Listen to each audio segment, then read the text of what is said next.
Hello viewers and welcome to Rise of Venice with me, Pew Pew Choo Choo. This will be episode 1 inside our new Let's Play series of this Tycoon / strategy game. So Rise of Venice is the latest merchant simulator game inside Kalpso Media's line of games. And these merchant simulators typically follow the path of us starting out as a humble merchant with one ship, and that eventually revolves around us becoming super powerful and really dominating the trading scene as well as the political scene inside whatever time period these are set up in. So Rise of Venice deals obviously with Venice, the Mediterranean, and the early Renaissance period, and I think it's a very interesting starting location for stuff really. So this game definitely explores an interesting time period, and I'll talk a little bit more about that, but I'm sure you guys are all very, very excited to begin, actually playing. So there's 3 different game modes. You have campaign, then you have free play, and you have scoreboard match. Scoreboard match is more or less prepaid scenarios. The thing that we're going to be checking out is the campaign, obviously, which will give us a little bit of a starting position to go into free play mode with. In the other merchant simulators published by Kalpso Media, like Patrician 4 and Port Royal 3, those games really didn't give you a sense of direction. It was just kind of like, here, have a boat and go with it. So this campaign will just kind of explain the basics of the game, which should also be pretty interesting. So we're going to begin here, and there will be a little cutscene. It is the year 1455. Venice. They call it the Golden City of Commerce, of beauty, of culture and carnivals, but also the city of greed and intrigue, a cauldron in which only the strongest and brightest can attain true prosperity. These are troubled times. The wars between Venice and the other Italian city-states, especially Genoa, ended just a few short months ago.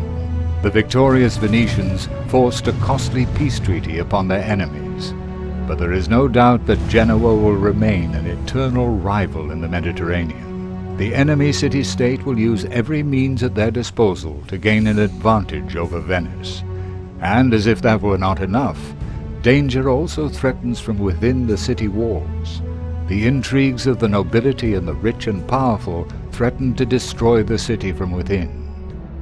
In the east, the mighty Ottoman Empire stretches its fingers out towards the last vestiges of the Roman Empire. Venice's major trading partner, Constantinople, fears the approach of war. Moreover, the pirates of the Mediterranean have lately grown from a small annoyance into a huge problem. Rumors abound that there could be a connection between the Ottomans and the pirates, but no one knows anything for sure. On this day, however, neither the far-off war nor the intrigues in Venice interest the hero of our story. Young Iachimo di Narni sits beside his grandfather's deathbed. Erasmo, the famous mercenary leader whose cunning battle plans earned him the nickname the Leopard, is about to begin his final journey, and has therefore sent for his grandson. In a low voice, the old man talks about his life and his dream. As a young soldier, he accompanied merchant ships and visited distant cities. There were silk and spices in abundance, and with a little luck and skill at trading, these goods could be sold for a huge profit in Venice. Over the years, Erasmo saw the fame and wealth the merchant profession had to offer. A skillful businessman soon reached a pleasant level of prosperity, followed by wealth and the corresponding reputation.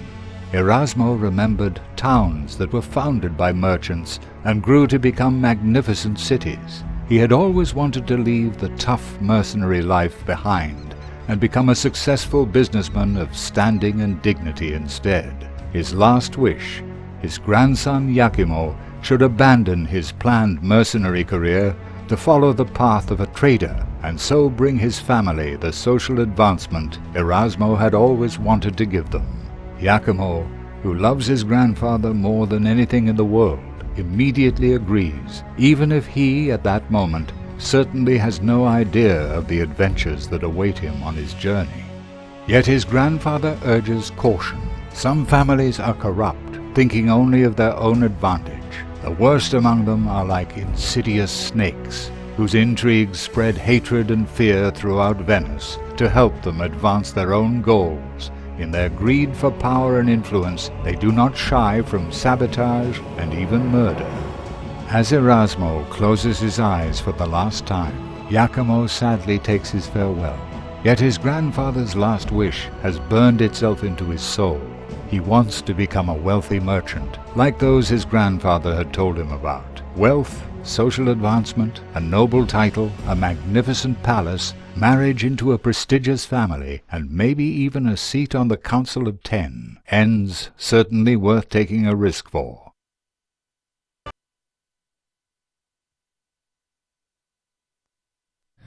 Well, so as you can see, the time period here is Your definitely really grandfather's rather last interesting. wish was that you become a trader.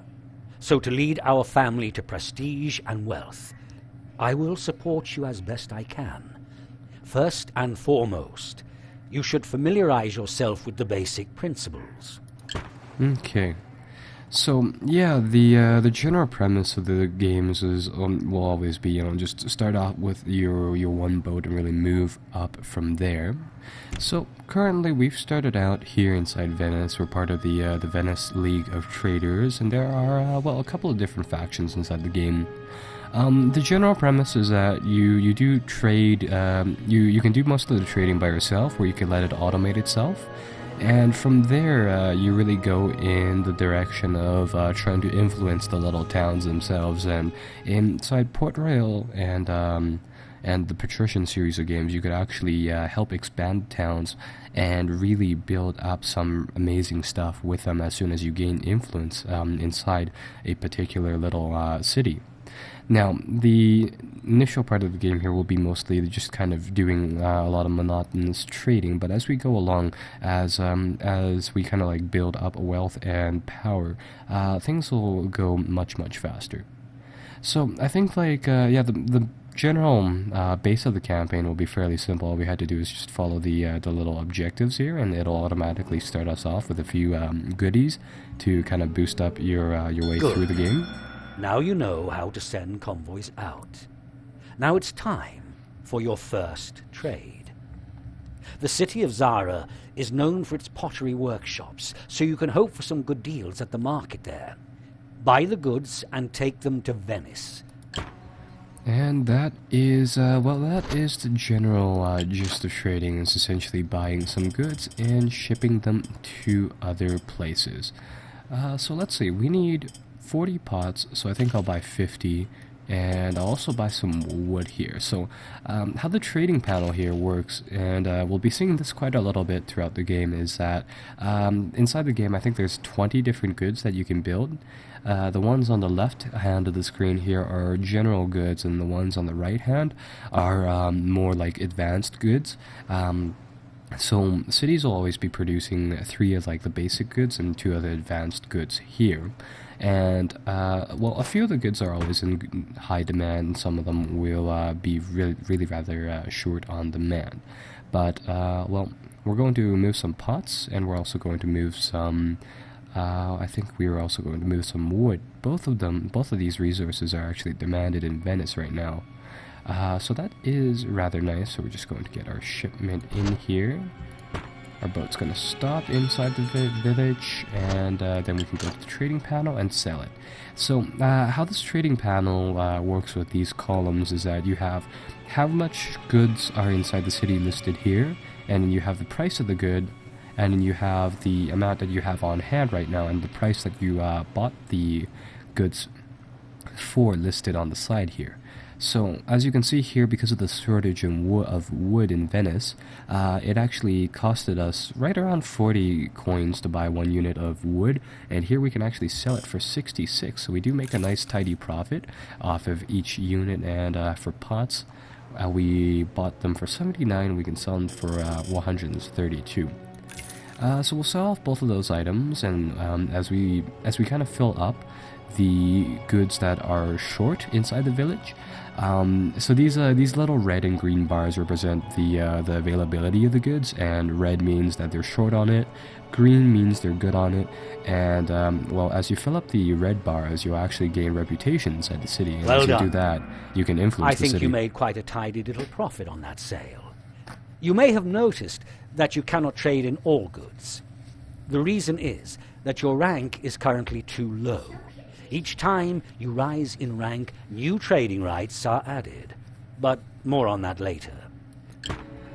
Okay, so yeah, there's a system in which the game kind of designates you a rank, and then your rank kind of is used to unlock some certain things. So here, what we're going to do is that you gain a free ship here by completing that objective. So we have a frigate and a bark now, which You can will enlarge a convoy yeah, we'll enlarge as our much as you convoy. want by adding more ships. But now, I have another mission for you. I have just learned that food is scarce in Ragusa. You should use this opportunity to make some real profit from trading. And All right, so yeah, it looks like there's a food shortage currently in Ragusa right here, and the objective tells us to go to Durazzo and Athens to buy some wheat to ship it there. Well, so this game obviously it takes place in the Mediterranean, and well, we can just kind of go around here and discover some of the famous towns lying about here. So how the Venetians actually got fairly wealthy was because of the relationship between Venice and eventually the other Italian states and the Ottoman Empire in, well, mostly around Constantinople, because the Italian states over here had a prime opportunity to trade with these guys, definitely making it so that they can import large amounts of stuff and then offload it to the rest of Europe. So, apparently we're supposed to supply Ragusa with wheat. We're just going to head to Athens immediately because in Durazzo there's, like, never supplies there. So what we can actually do here is that I think Venice, Zara, Ragusa, and Durazzo are part of the a trading league. And how we can check it is that if we go to city info here, we can find out some information about the towns. So, about when, the game is about trading, so you want to pick out some trading routes for your ships to do by themselves, because you can automate them. So, yeah, each and every town will essentially provide 5 different goods, and you really just have to take a note of which town produces what and just kind of pick accordingly. So yeah, as our little convoy here goes around here, it'll eventually discover Athens, and from there we can start shipping some goods around. Now, I believe in terms of food is in terms of grain, so we're trying to find some of that. Ragusa here produces, bricks, hemp, cloth, metal goods, and actually bread. But it doesn't have enough wheat to support its bakeries, so we're going to head into Athens here, which produces grain, and transport some of that to them. So we're going to come into Athens here, and because they're not actually part of our trading league, we had to buy a permit to trade with these guys. So we're going to buy a license. It's going to cost us a little bit, but now we have steady access to wheat, your and we'll buy efforts some to of that. familiarize yourself with the life of a trader have not gone unnoticed. Unfortunately, not just for the good. It seems some families on the Council of Venice mock us. Still, we can be happy that not everyone on the Council thinks that way. Yeah, I think the new addition to the line of trader games here is that you can actually perform some actions against your rivals now. In the previous games, you couldn't really do much, but now, if you haven't noticed, our ships will always be in blue, and this faction is yellow, and the rest of them are white, and I think there will be like 4 or 5 different factions where you compete against. See here, there's actually a green ship entering Venice right now, so that's another faction that we kind of have to deal with. And yeah, you can perform different actions towards the different trader families and stuff like that. So that definitely adds another layer to the game. Supplying Ragusa has certainly improved your standing with the Council of Venice. Good thing, because to rise in rank, it's not enough just to meet all the requirements.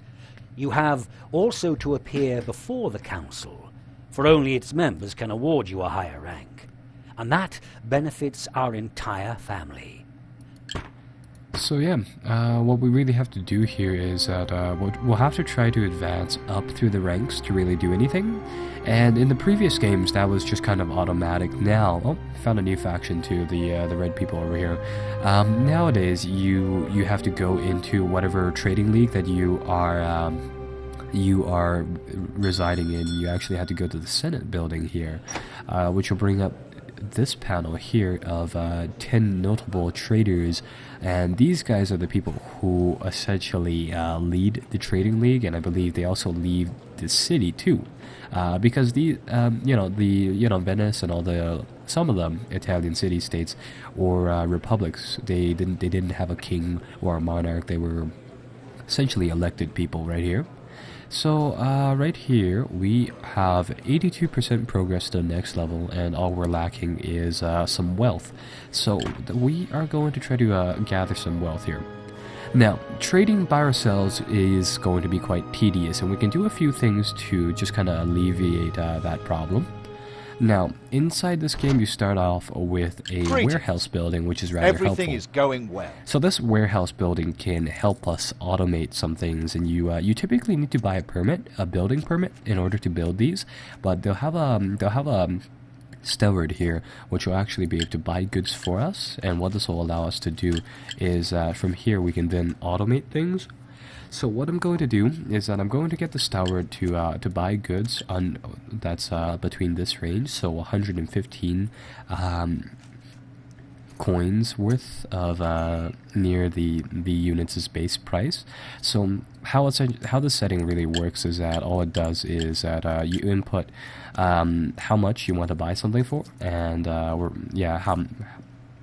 the boundaries for how much you want to buy it for, and from there the merchant will just kind of automatically accumulate the steward should automatically accumulate stock, and then from the stock we can then sell it to make some money. Everything is going well. So I think I'll actually max out the buy goods section to 120%, and this 120% comes from the amount of money needed to actually make these items, and that is something that we'll delve into a little later on in the game when we start building factories to produce these items. But for now, all we had to know is that we're going to buy these items fairly cheap.